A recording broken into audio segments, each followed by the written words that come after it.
Hey guys, welcome to today's Geek Talk. For this video, I'll be discussing Katara and her bloodbending. More specifically, could the young waterbending prodigy bloodbend without the full moon? First, let's establish what bloodbending is. In the 8th chapter of Book 3, titled The Puppet Master, we discovered what this ability was. While traveling through the Fire Nation, the gang met a woman named Hama. Oh, and spoiler alert for Avatar: The Last Airbender Book 3 and Legend of Korra Book 1. At first, Hama seemed to be nice enough, even training Katara how to use some unique waterbending abilities, pulling water from the air and from living plants. But most of all, Hama taught Katara how to bend the water in other people, also known as bloodbending. Congratulations, Katara. You're a bloodbender. The most notable aspect about this unique ability was that it can only manifest itself during the full moon, when waterbenders were at their strongest, and this ability seemed to be limited by the full moon. As Old Man Deeg, one of Hama's would-be prisoners, would confess, he can only control his body once the sun rose. However, some think that Katara could use the ability outside of the full moon, notably because of the bloodbending she executed on a Fire Nation soldier in the episode titled The Southern Raiders. Now, knowing what we know about bloodbending, Katara would have to be extremely powerful to do this. As we would see with Yakone and his sons, Amon and Tarrlok in Legend of Korra, after years of training, a waterbender could achieve bloodbending without the full moon.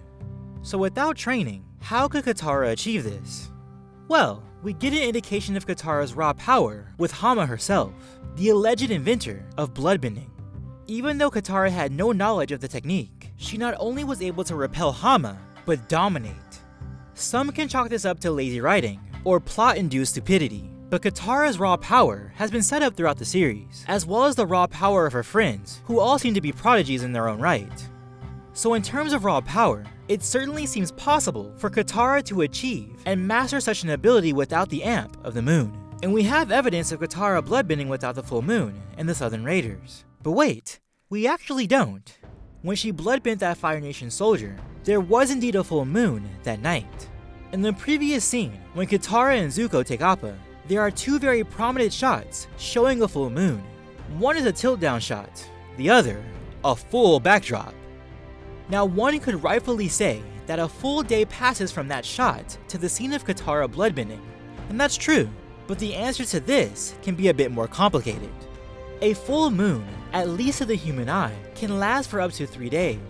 And truly, a full moon only lasts a brief instant, no more than a few seconds. Hama and Katara's fight lasts at least a few minutes, so we know that bloodbending can work a little longer than that. In fact, it was Old Man Deeg who said he regained control of his body only when the sun came out, so bloodbending can last well into dawn, at least 6 hours by this account. So where am I going with this? First, it's very likely Katara used bloodbending during a full moon. The moon we could have seen in previous scenes was a nearing full moon, perhaps only a day into its full 3-day cycle, at least to the human eye. So when we see Katara bloodbend, this could be during the prime time of the moon cycle. Or perhaps, Katara was indeed able to bloodbend with a moon that was not truly full, but waning. I don't quite believe in this speculation for real-life purposes and in-lore reasons. Looking outside of the lore and into the filmmaking of the directors, they leave this visual hint not to trick us, but to set up what is coming later. They establish through 2 shots that there is a full moon, so the audience can later understand why Katara is able to do what she can do, especially when they establish just a few episodes prior how bloodbending worked. What's more, looking into the lore of Avatar and into the next series, Legend of Korra, we come to understand that bloodbending without the full moon was a ludicrous notion well into Katara's prime. So the answer really isn't that complicated but simple. Katara's bloodbending and all bloodbending she had ever done was under a full moon, rather than without.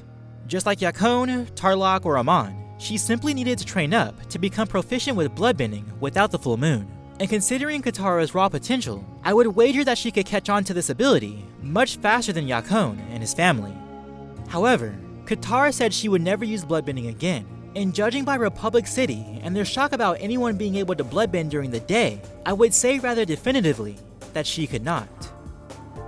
So ultimately, no, based on what has been displayed in the show, Katara could not bloodbend without a full moon, though I personally believe, and this is speculation on my part, that Katara could bloodbend without the full moon if she trained. But how about you? based on what has happened in the show, do you think Katara could bloodbend without the full moon? Let me know in the comments below, and as always, peace, love, and remember, be water, my friends.